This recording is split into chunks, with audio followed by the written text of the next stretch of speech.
Hello hello hello hello বন্ধুরা, আজকে আমি নিয়ে চলে এসেছি তোমাদের কাছে দিওয়ালির একটা super soft very natural shuttle look.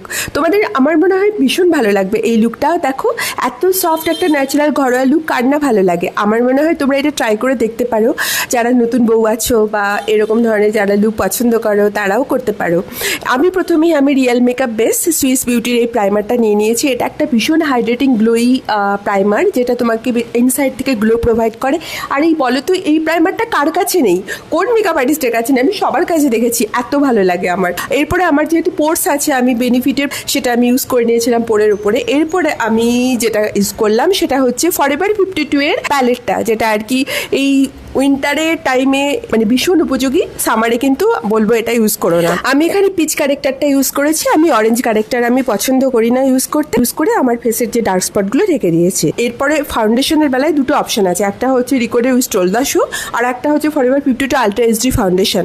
আমার মনে হয় আলট্রা এইচডি ফাউন্ডেশন, যেটা আর কি ফরএভার 52 অনেকবার করেছি, তোমাদের চলো আজকে রিকোডটা নিয়ে দেখাই।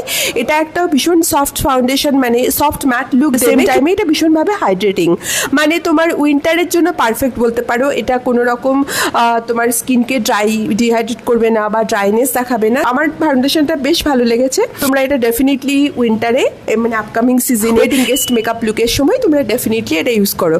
লিকুইড ফাউন্ডেশন তোমরা ব্রাশ দিয়ে লাগাতে পারো, আর হচ্ছে বিউটি ব্লেন্ডার দিয়েও লাগাতে পারো। কিন্তু তোমরা যখন লাগাবে সেই সময় তোমরা ড্র্যাগ করে তোমরা লাগিয়ে দিও গোটা ফেসের মধ্যে, তারপরে তোমরা ড্যাপ ড্যাপ করে গোটা ফেসে আর কি ওটাকে বসিয়ে দিও, ঠিক আছে? যেমন ধরো এইভাবে।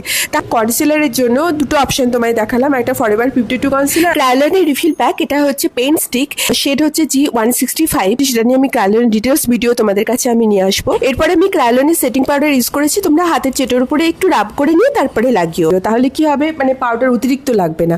আমি পার্সোনালি পাউডার সবসময় ইউজ করি মেকআপ সেট করার জন্য। তোমরা পাউডার না লাগাতেও পারো, এতে একটা গ্লোই ডিউই লুক আসবে। আর এরপর আমি প্যাক স্পটলাইটের পাউডার কন্ট্রোল প্যালেট ইউজ করছি। এটা আমার এত ফেভারিট কি বলবো, ভীষণ প্রিয় একজন মেকআপ আর্টিস্ট খুবই ইউজ করে, আমার খুব পছন্দের।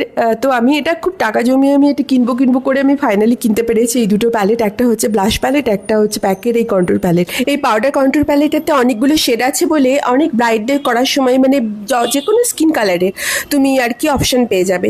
তার জন্য আমার মনে হয় বেস্ট সাজেশন। ব্লাশ প্যালেটটাও দেখো মানে জাস্ট ওয়াও। এর মধ্যে থেকে আমি পিচ কালার শেডটা নিয়ে আমার গালে লাগিয়ে দিয়েছিলাম। It's looking so nice and এত সুন্দর ব্লেন্ড হয়। আর অনেক কালার আছে বলে পারফেক্ট ফর ব্রাইট। আর আই মেকআপটা না অলরেডি আমি এই আই মেকআপ অনেকবার করেছি বলে এই ভিডিওতে আর দেখালাম না, পরের ভিডিওতে আবার আসতে দেখে নিও তোমরা। এরপরে আমি সেটিং স্প্রে কিন্তু স্প্রে করলাম না এটা। এরপরে আমি একটা লিকুইড লিপস্টিক ইউজ করে নিয়েছিলাম। লিকুইড লিপস্টিকটা আমি জাস্ট একটুখানি আমি লিপে লাগিয়ে নিয়ে কি করি আঙুল দিয়ে আমি ব্লেন্ড করে নিই। এর ফলে কি হয় দেখতে এটা আর কি অনেক সফট লাগে, মানে এটা চড়া ঠোঁটের উপরে লাগানো আছে এটা কখনোই মনে হয় না, জাস্ট ঠোঁটের উপরে লেগে যায়। কিন্তু দেখো এখানে না একটু ভেবড়ে গেছিলো। এবার এটা কি করবে বলো তো, ফ্ল্যাট ব্রাশ নেবে, একটুখানি কনসিলার লাগিয়ে ব্যাস দেখো এখন একদম পুরো কারেক্ট হয়ে গেছে। এইভাবে করবে তোমরা। মেকআপ মানে কি বলো তো, টেকনিক্স। আর যত তুমি টেকনিক্স জানবে তোমার মেকআপের স্কিল তো তত ইমপ্রুভমেন্ট হবে। টেকনিক্স জানতেই হবে, তবে তুমি দেখবে তোমার মেকআপ একদিন দুর্দান্ত হয়ে গেছে। আমি এখানে অফরার হাইলাইটার ইউজ করেছি, আর অফরার হাইলাইটারটা আমার ভীষণ ভালো লাগে। তোমরা এটা ট্রাই করো। জাস্ট এই টি জোন এরিয়াতে আমি হাইলাইটারটা কিভাবে ইউজ করছি, কোন কোন জায়গাগুলো একটু ফলো করে দেখে নাও। এখানে একদম মানে ঠিক এই জায়গাগুলোতেই না একটুখানি শাইন বা গ্লো হলে দেখতে ভালো লাগে। আমি কিন্তু ফুল ফেসে এই যে গ্লোই ব্যাপারটা সামাও না আমার ভালো লাগে না। মানে এটা সবার ফেসে যে সেম তা নয়, এটা ডিপেন্ড করে যে ফেস অনুযায়ী। তো আমার মনে হয় আমাকে এই টিজোন এরিয়াতেই যেটুকু আর কি দেওয়ার দিই, আমি গালের উপর দিই না, কারণ আমার যেহেতু পোর্স আছে সেগুলো আর কি বেশি আরও বোঝা যায়। সেই জন্য আমার মনে হয় যে গালটাকে আমি অ্যাভয়েড করি ইউজুয়ালি, কারণ আমি অলরেডি মেকআপ বেসটা ইউজ করেছি রিয়েল প্রাইমার বেস, ওখান থেকে এটা গ্লো বেরোবে কিছুক্ষণ বাদে।